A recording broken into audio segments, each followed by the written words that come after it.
여러분 안녕하십니까. 코로나19 통합 뉴스룸 시작합니다. 5.18 민주화 운동 관련 소식부터 전해드리겠습니다. 불의에 맞서 싸우며 민주주의를 지킨 5.18 민주화 운동 40주년이 됐습니다. 먼저 광주 현지를 연결해서 관련 소식 들어보겠습니다. 하선아 기자 전해주시죠. 네, 어김없이 5월이 왔습니다. 목숨을 바쳐 신군부의 불의에 맞서 싸우며 민주주의를 외친 5.18 민주화 운동. 그 고귀한 희생이 있은 지 어느덧 40주년이 됐습니다. 신군부의 총칼에 맞선 광주의 저항 정신은 1980년대 민주화 운동의 뿌리가 되었고 87년 6월 항쟁으로 40년이 흘러서도 광장의 촛불 정신으로 이어져 살아 숨쉬고 있습니다. 이곳 5.18 자유공원은 40년 전 계엄군에 맞선 시민들이 붙잡혀와 고문과 탄압을 받았던 이 상무대 영창이 있었던 곳입니다. KBS는 오늘 이곳에서 5.18의 의미를 짚어보는 특집 뉴스를 이어갈 예정입니다. 잠시 후 10시부터 40주년 기념식이 5.18 최후 항쟁지였던 옛 전남도청 앞 5.18 민주광장에서 거행될 예정인데요. 손준수 기자, 옛 전남도청 앞에서 기념식이 열리는 건 이번이 처음이죠? 네, 5.18 민주화운동이 1997년 정부 기념일로 지정된 이후에 이곳 5.18 민주광장에서 기념식이 처음으로 열리는데요. 이곳 옛 전남도청 건물은 1980년 5월 27일 계엄군에 맞서 시민군이 끝까지 저항하던 5.18 최후 항쟁지입니다. 이런 의미를 담아 40주년 기념식을 국립 5.18 민주묘지가 아닌 이곳에서 갖는 겁니다. 기념식은 잠시 후 10시에 거행될 예정입니다. 기념식 시작을 앞두고 지금은 참석자들이 행사장으로 들어와 자리를 잡고 있는데요. 코로나19 여파로 유가족과 5월 단체 등 400여 명으로 참석자 수를 제한해 진행됩니다. 5.18 민주화운동 40주년 기념식의 주제는 세월을 흘러가도 산천은 안답니다. 기념식은 영하 26년과 화려한 휴가, 택시 운전사 등 5.18 민주화운동을 다룬 영화들을 활용한 영상과 김용택 시인이 이번 기념식을 위해 집필한 바람이 일었던 곳이라는 묵념사 낭독으로 시작됩니다. 특히 지난 2017년부터 5.18로 인해 가족을 잃은 사연이 기념식에서 전해지고 있는데요. 이번에는 5.18 당시 광주교도소 인근에서 계엄군의 총격으로 숨진 뒤 안매장돼 발견된 고 이문택 씨의 아내 최정희 씨의 사연이 소개됩니다. 또 참석자 모두가 임을 위한 행진곡을 제창하면서 기념식이 마무리됩니다. 잠시 후 기념식이 시작되는 10시 정각에는 광주 전역에서 추모 묵념 사이렌이 울려 퍼져 추모의 시간도 가질 예정입니다. 지금까지 광주 동구 5.18 민주광장에서 KBS 뉴스 손준수입니다. 3년 전 5.18 기념식장에서 문재인 대통령이 5.18 희생자의 딸을 안아줬던 그 감동의 장면 기억하실 텐데요. 올해 기념식에서는 계엄군의 총에 맞아 안매장된 모습으로 남편을 떠나보내야 했던 한 아내의 사연이 편지글로 소개됩니다. 김정대 기자가 보도합니다. 3년 전 제37주년 5.18 민주화운동 기념식. 5월 18일 자신의 생일과 아버지의 기를 동시에 맞아야 하는 5.18 둥이 김소영 씨의 사연이 소개됐습니다. 문재인 대통령이 김소영 씨를 안아준 장면은 두고두고 감동을 남겼습니다. 올해 기념식에서는 고 이문택 씨의 아내 최정희 씨가 억울하게 희생된 남편의 사연을 소개합니다. 이문택 씨는 80년 5월 21일 일행과 함께 광주에서 전남 담양집으로 돌아가는 중 당시 광주교도소에 주둔했던 계엄군의 총격으로 숨졌습니다. 연락이 끊긴 남편을 찾아 헤매다 열흘이 지나서야 교도소 인근에 안매장된 남편의 시신을 수습합니다. 이문택 씨의 죽음은 5.18의 대표적인 양민학살 사건이지만 반대로 폭도들이 교도소를 습격한 사건으로 조작 왜곡되어 왔습니다. 폭도로 어때까지 세상 살다가 부산 국제시장에서 만나 백년가약을 맺은 부부는 5.18 한 해 전 담양으로 옮겨왔습니다.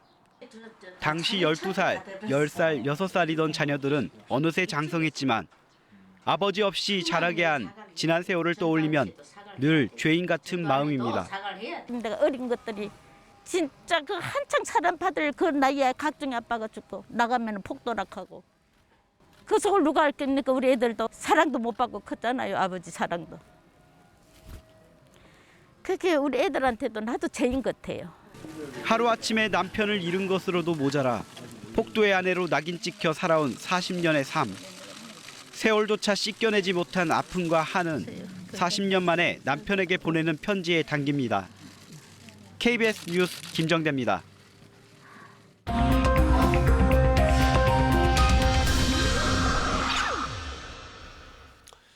지금부터는 코로나19 소식 전해드리겠습니다. KBS 재난방송센터 연결해서 코로나19 현재 상황 먼저 알아보겠습니다.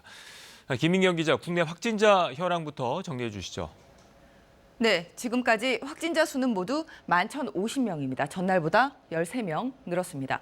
현재 격리 중인 사람은 900명으로 전체 확진자의 8% 정도입니다. 어제 신규 확진자는 서울이 5명으로 가장 많았고요. 검역 과정 4명을 포함해서 해외 유입이 모두 7명이었습니다. 지난주와 달리 지역사회 감염 비중이 낮아졌는데요. 지난 9일 이후 일주일 동안 파란색으로 보이는 지역사회 확진자는 20여 명 나왔는데 지난 주말에는 9명, 6명으로 한 자릿수에 머물렀습니다. 또 6명 중에서 5명은 이태원 클럽 관련 확진자였습니다. 상당수가 지금 검사를 마쳤는데도 추가 감염 사례가 지난주보다 크게 줄어서 확산세가 주춤하고 있는 모습이고요. 지금까지 방역 당국이 파악한 확진자는 모두 168명으로 집계됩니다. 이 중에서 클럽을 직접 방문한 사례가 89명이었고요. 나머지 79명, 47% 정도는 이들과 접촉한 사례였는데 그 비율이 엇비슷한 수준입니다. 확산세가 다소 주춤하고는 있지만 그래도 우려되는 부분들이 있죠? 네, 먼저 이태원 클럽 관련 감염 사례는 지역사회 내에서 이미 4차 감염까지 이뤄졌다는 점입니다. 노란색으로 표시된 이태원 클럽 확진자와 밀접 접촉한 사람에게서 먼저 2차 감염이 있었고 이들과 노래방을 방문한 사람들에게 3차 감염이 발생했습니다. 게다가 이 3차 감염자에 의해서 보라색으로 표시된 또 다른 4차 감염자 사례가 2건 파악됐습니다. 두 번째로는 해외 유입 사례가 줄지 않고 있다는 점인데요. 지난 주말엔 지역사회 확진자보다 많았습니다. 최근에는 러시아와 남미, 중동 지역에서 확산세가 가파른데요. 브라질의 경우 확진자 수가 24만 명 넘었습니다. 중동 지역에서는 14,000여 명의 확진자가 나왔는데 이 지역으로는 현재 파견 근로자가 많아서 최근 입국하면서 확진되는 사례 연이어 나오고 있습니다. 지속적인 경계가 필요한 시점입니다. 지금까지 재난방송센터에서 KBS 뉴스 김민경입니다. 이태원 클럽에서 시작된 집단 감염 확산세가 다소 꺾였지만 노래방을 매개로 한 4차 전파 사례가 또 확인됐습니다. 클럽 방문자의 잠복기가 어느 정도 지난 상황이라 앞으로는 이 산발적인 추가 감염을 잡는 것이 방역의 핵심입니다. 보도에 홍석호 기자입니다. 이번에도 매개는 노래방이었습니다. 5월 초 연휴 기간에 클럽 방문 확진자가 동전 노래방에 들렀고 비슷한 시간에 같은 노래방을 찾은 콜센터 직원이 확진 판정을 받았습니다. 이 콜센터 직원과 같은 층에 근무하던 여성이 확진됐고 이 여성의 딸이 그제 확진 판정을 받은 겁니다. 공간이 좁고 밀집해 있는 데다 문을 열어 환기하는 과정에서 바이러스가 복도로 흘러나가 감염을 일으켰을 가능성이 있다는 게 방역당국의 판단입니다. 4차 감염 사례가 또 나왔지만 이태원 클럽발 확산세는 한풀 꺾인 모습입니다. 신천지 교회같이 그렇게 아주 폭발적인 그런 대규모의 유행으로 번지지는 않았다는 정도 말씀을 드리고 이번 주 다음 오는 한 주 정도는 더 지켜볼 필요가 있겠습니다. 클럽 방문자의 잠복기가 어느 정도 지난 상황이라 앞으로는 산발적인 2, 3, 4차 감염을 잡는 게 방역의 핵심입니다. 관건은 손소독과 마스크 쓰기, 1m 이상 거리 두기 등 자발적인 방역 수칙 준수입니다. 방역 수칙을 잘 지킨 종교시설 그리고 콜센터 등에서는 이태원 관련 확진자가 머물렀지만은 집단 감염 사례는 단 한 건도 발생을 하지 않았습니다. 방역 당국은 그러나 코로나19 확산 가능성이 큰 클럽이나 주점 등 고위험 시설에 대해선 방역 핵심 수칙 준수를 의무화하겠다고 밝혔습니다. 또 오늘부터 입영 장병들을 대상으로 향후 8주 동안 매주 6,300여 명씩 진단검사를 진행할 예정입니다. KBS 뉴스 홍석우입니다. 정부는 모레 고3 학생들의 등교 수업을 예정대로 진행하기로 했습니다. 학교 여건에 따라 격주, 격일 등교, 그리고 등하교 시차제 등도 탄력적으로 운영하기로 했습니다. 이효영 기자입니다. 정부가 오는 20일 고3부터 등교 수업을 예정대로 진행하기로 했습니다. 이태원 클럽발 감염 확산으로 일주일 더 연기했지만 고3 학생들의 진로와 진학 때문에라도 더는 미루기 어렵다고 판단한 겁니다. 가을 2차 대유행이 우려되는 상황에서 등교 수업을 무기한 연기하기보다는 방역 조치를 철저히 함과 동시에 등교 수업을 개시해야 한다고 보았습니다. 이에 따라 20일 고3을 시작으로 27일 고2, 중3, 초등 1, 2학년 등 다음 달 8일까지 전 학년이 차례로 등교 수업을 하게 됩니다. 정부는 이태원 클럽발 집단 감염의 영향이 학교에까지 미치지는 않고 있다고 판단했습니다. 이태원 클럽을 방문한 학생, 교직원, 원어민 강사 51명 가운데 확진자가 없었고 이태원 관련 확진자와 접촉한 학생 등 230여 명도 인천의 10명을 제외하고는 모두 음성 판정을 받았다는 겁니다. 대신 등교 연기를 요구하는 청와대 청원이 22만 명을 넘어서는 등 학부모들의 불안이 여전한 만큼 방역 대책을 더 촘촘히 세웠습니다. 매일 발열 체크를 통해 증상이 있으면 즉시 격리해 선별진료소로 이송하고 학교 여건에 따라 격주 격일 등교, 단축 수업, 등하교 시차제 등도 탄력적으로 운영합니다. 또 과밀학급은 특별실을 활용하고 매점과 도서관 등 공동시설의 이용은 최소화한다는 방침입니다. 정부는 철저한 방역과 원활한 학사 운영에 모든 노력을 기울이겠다며 각 가정과 학교에서 방역 수칙을 철저히 지켜줄 것을 거듭 당부했습니다. KBS 뉴스 이효영입니다. 그동안은 온라인으로만 신청 가능했던 긴급재난지원금을 오늘부터는 은행 창구와 전국 주민센터를 방문해 신청할 수 있습니다. 자세한 신청 방법 최현진 기자가 알려드립니다. 자주 쓰는 체크카드로 긴급재난지원금을 받으려는 송미원 씨. 한 주 더 기다리더라도 은행에 가서 직접 신청할 생각입니다. 엄두도 안 냈지. 잘 모르니까. 아무래도 그 핸드폰이나 뭐 인터넷으로 하는 게 좀 낯설고 어려우니까 은행에 직접 가서 하려고 그러지. 이처럼 온라인 신청에 어려움을 겪었던 세대주들도 오늘부턴 방문 신청이 가능합니다. 신용 체크카드 충전은 카드사와 연계된 은행 창구에서 신청할 수 있습니다. 연계된 은행이 없는 삼성카드와 롯데카드는 은행 창구가 아닌 별도의 카드센터에서 신청을 받습니다. 다만 현대카드는 현장 접수를 하지 않습니다. 방문 접수 첫 주인 오늘부터 22일까지는 온라인과 마찬가지로 오부제가 적용됩니다. 또 오늘부터 지역사랑 상품권과 선불카드 신청을 전국 읍면동 주민센터에서 받습니다. 원칙적으로 세대주 본인이 방문해야 하지만 위임장을 지참하면 세대원이 대신 신청할 수도 있습니다. 이 경우에도 공적 마스크 판매처럼 유일제가 적용됩니다. 신청 첫날인 월요일엔 출생연도 끝자리가 1이나 6인 세대주만 신청할 수 있습니다. 지역사랑 상품권과 선불카드로 받는 긴급재난지원금은 물량이 부족하지 않으면 신청 즉시 지급됩니다. 8월 31일까지 사용해야 하고 그때까지 사용하지 못한 지원금은 소멸합니다. 종이로 된 지역사랑 상품권은 사용기한이 5년이지만 정부는 8월 31일까지 사용하도록 권고할 방침입니다. KBS 뉴스 최은진입니다. 폭행과 폭언에 시달리다 스스로 목숨을 끊은 아파트 경비원 사건과 관련해서 경찰이 가해자로 지목된 입주민 신모 씨를 불러 11시간가량 조사했습니다. 심 씨는 관련 혐의를 대부분 부인한 것으로 전해졌습니다. 김민철 기자입니다. 까만색 선글라스를 쓴 남성이 조사실을 빠져나옵니다. 아파트 경비원 최희석 씨가 입주민의 폭행과 폭언에 시달리다 극단적 선택을 한 사건과 관련해 가해자로 지목된 49살 신모 씨입니다. 11시간 동안 강도 높은 경찰 조사를 받은 심 씨는 취재진 질문에 어떠한 답도 하지 않은 채 경찰서를 빠져나갔습니다. 쌍방폭행이라는 생각은 변함이 없으신가요? 일반적으로 하실 말씀 없으십니까? 살해 협박에 책임 안 느끼십니까? 경찰 조사에서 심 씨는 억울하다는 입장을 밝히며 제기된 폭행이나 협박 혐의를 대부분 부인한 것으로 전해졌습니다. 앞서 심 씨는 지난달 21일 서울 강북구의 한 아파트에서 주차 문제로 최 씨와 다툰 뒤 최 씨에게 지속적으로 폭언과 폭행을 한 혐의를 받고 있습니다. 이후 최 씨는 지난 10일 새벽 자신의 집 주변에서 억울하다는 유서와 함께 숨진 채 발견됐습니다. 이와 관련해 유족과 일부 입주민들은 최 씨가 경비실 화장실에서 폭행당해 코뼈까지 부러졌고 심 씨가 당장 사표 쓰라는 등의 폭언도 꾸준히 해왔다고 주장했습니다. 들어간 시간이 한 10분이 넘는다고 이제 그동안에 그것을 계속 때린 거예요. 얼굴을 아주 컵게 받고 그러셨거든요. 최 씨의 억울함을 풀어달라는 청와대 국민청원 게시물에도 현재까지 38만여 명이 동의한 상태입니다.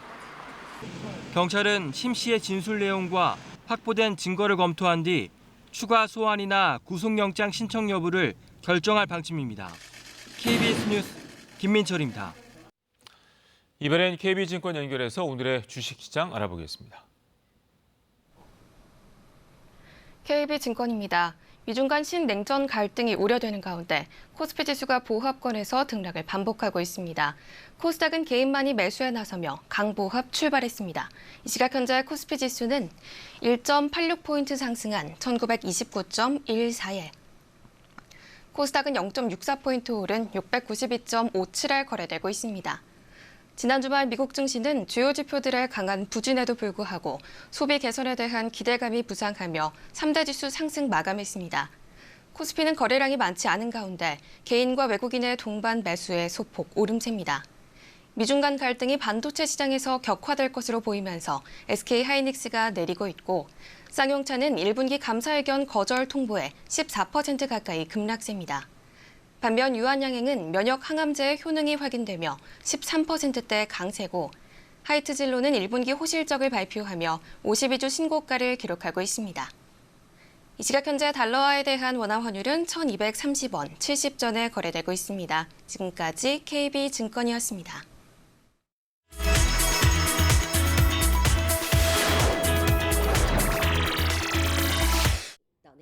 타이완은 코로나19 상황이 안정세로 접어들면서 방역 조치를 점차 완화해 주민들의 일상 복귀를 돕고 있습니다.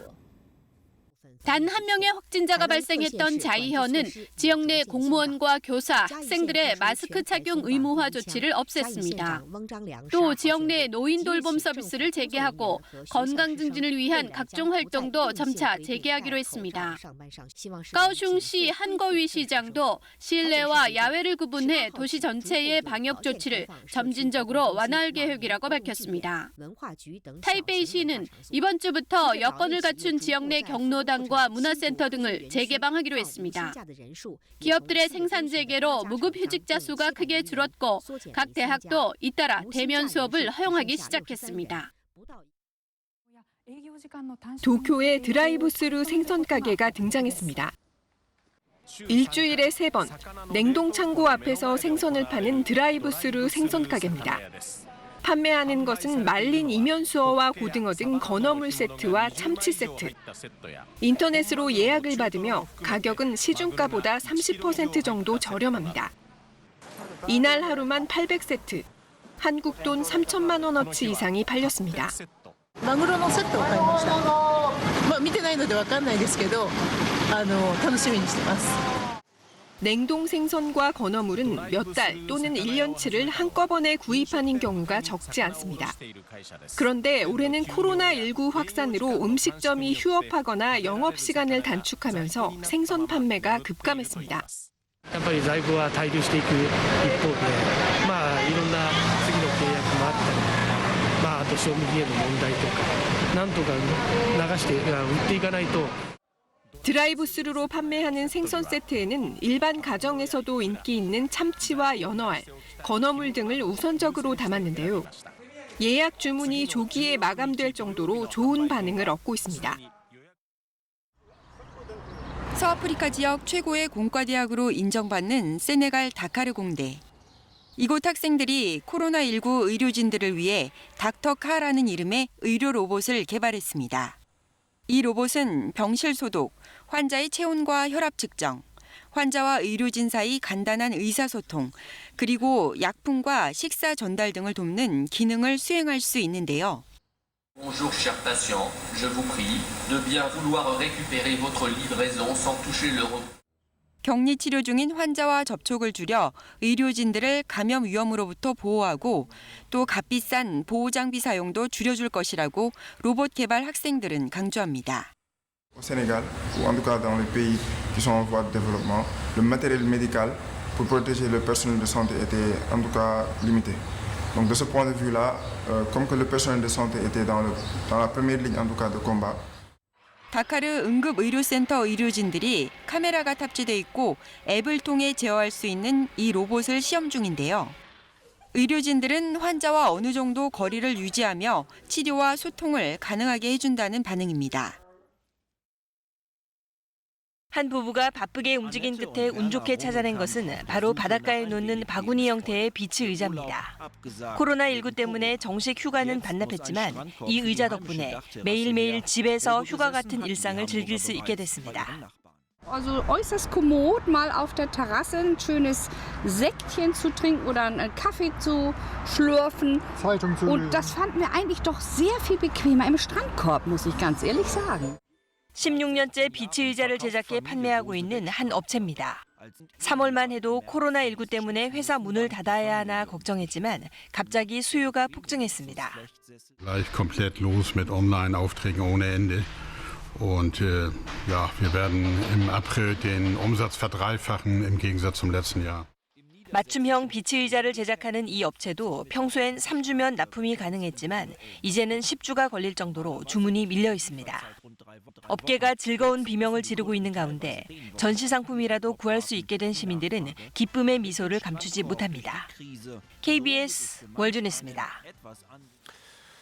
트럼프 행정부의 코로나19 사태 부실 대응을 비판한 오바마 전 대통령에 대해서 트럼프 대통령이 오바마는 엄청 무능했다고 맞받아쳤습니다. 미국의 전 현직 대통령이 맞붙는 모양새입니다. 이 소식은 서지영 특파원이 전해왔습니다. 캠프 데이비드 별장에서 주말을 보내고 백악관에 도착한 트럼프 대통령. 1분 동안의 짧은 질의응답 과정에서 메시지는 단 하나, 오바마 때리기였습니다. Look, he was an incompetent president. That's all I can say. Grossly incompetent. 오바마는 무능했다. 일주일 전에도 같은 말을 했습니다. 트윗을 통해 바이든 전 부통령이 2인자로 재임했던 오바마 행정부가 신종 인플루엔자 사태 당시 형편없는 평가를 받았다고 밝혔습니다. 지금 코로나19 사태 대응을 비판할 자격이 있느냐는 취지로 들립니다. 앞서 폭스뉴스 인터뷰에서는 2017년 자신이 취임하기 전 백악관 국가안보보좌관으로 지명했던 마이클 플린의 러시아 유착 관계를 오바마 행정부가 조사했던 과정을 집중적으로 비난했습니다. 플린은 연방수사국 FBI 수사 당시 허위 진술 혐의로 기소됐던 트럼프 대통령의 측근입니다. 앞서 법무부가 플린에 대한 과거 FBI 수사가 부적법했다며 기소 철회 의사를 밝힌 것을 거론하면서 FBI가 플린에게 자신에 대해 불리한 거짓말을 할 것을 강요했다고 주장했습니다. 미 역사상 가장 큰 정치적 범죄라며 오바마 행정부가 꾸민 사기극이라고 비난했습니다. 미 전 현직 대통령의 이 같은 장외 설전은 당분간 이어질 전망입니다. 코로나19 사태로 민주당 대선 후보 바이든 전 부통령의 유세전이 주춤하는 사이 인지도가 높은 오바마 전 대통령이 지원 사격에 나서고 있습니다. 앞서 코로나19 사태에 책임을 지지 않으려 한다며 트럼프 행정부에 대해 포문을 연 오바마 대통령은 투표하라고 독려하며 지지층 결집을 호소했습니다. 워싱턴에서 KBS 뉴스 서지영입니다. 소수자를 향한 차별과 혐오가 끊이질 않는 현실에서 함께 살아가는 지혜를 고민한 책이 주목받고 있습니다. 지난해 노벨 경제학상 수상자들이 쓴 최신 저작도 선보이는데요. 신간 소식 김석 기자가 전해드립니다. 평생 공로상 수상자로 호명돼 단상에 오른 배우 메릴 스트립. 작심한 듯 당시 공화당 대선 경선 후보였던 트럼프를 비판합니다. Disrespect invites disrespect. Violence incites violence. When the powerful use their position to bully others, we all lose. 문제가 된 건 트럼프가 자기 주장을 반박한 기자를 장애인이란 이유로 신랄하게 조롱한 바로 이 발언. But now the poor guy, you got to see this guy. Oh, I don't know what I said. I don't remember. He's going like, I don't remember. Oh, maybe that's what I said.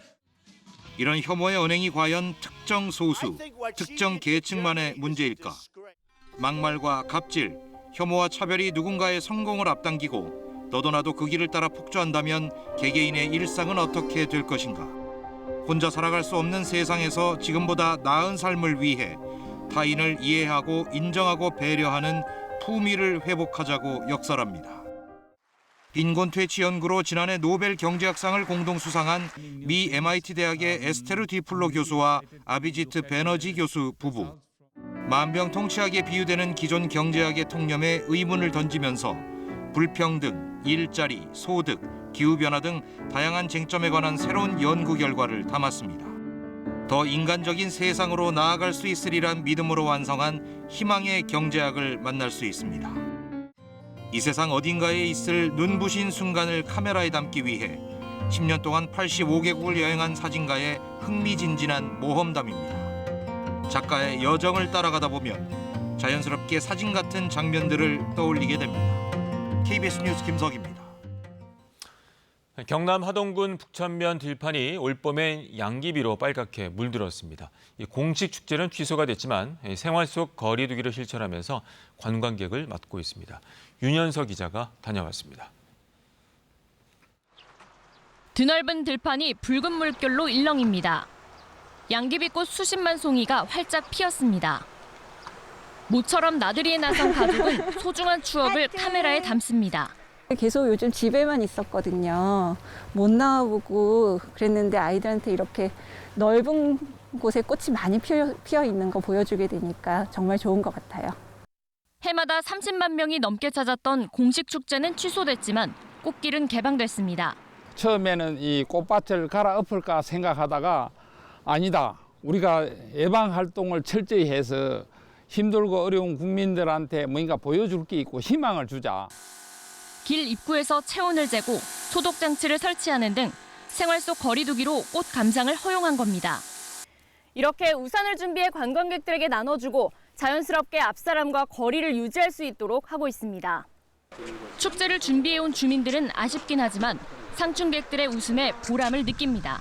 가을에는 코스모스 메밀꽃을 식재합니다. 하고 10월 달에는 이 봄꽃 축제를 하기 위해서 양귀비 꽃을 식재하고 있습니다. 하동 북천꽃 양귀비 관람은 오는 24일까지 가능할 것으로 보입니다. KBS 뉴스 윤현서입니다.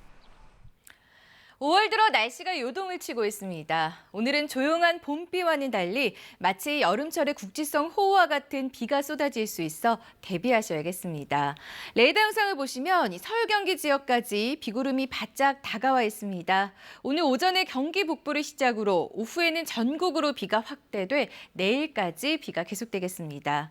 내일까지 예상 강우량은 강원 영동 북부에 200mm 이상, 경기 북부와 강원도에 50에서 150mm 이상의 매우 많은 비가 내리겠고 서울과 경기 남부, 충청과 전북, 경북 북부 지역에 20에서 80mm, 그 밖에 남부지방에는 5에서 20mm의 비가 올 것으로 예상됩니다. 특히 서울, 경기와 강원도 지방에 1시간에 50mm씩 비가 퍼부는 곳이 있겠습니다. 또 오늘 오후부터 내일 새벽까지는 돌풍이 몰아치면서 천둥 번개가 치는 곳이 있겠고요. 우박이 떨어질 가능성도 있습니다. 내일까지 서해안과 남해안, 제주도에는 안개가 짙은 가운데 바람도 강하게 불겠습니다. 낮 기온은 서울 27도, 대전이 28도 등 비가 오기 전까지는 덥겠습니다. 날씨 전해드렸습니다. 코로나19 통합 뉴스 여러분 잠시 뒤 11시에 이어집니다. 고맙습니다.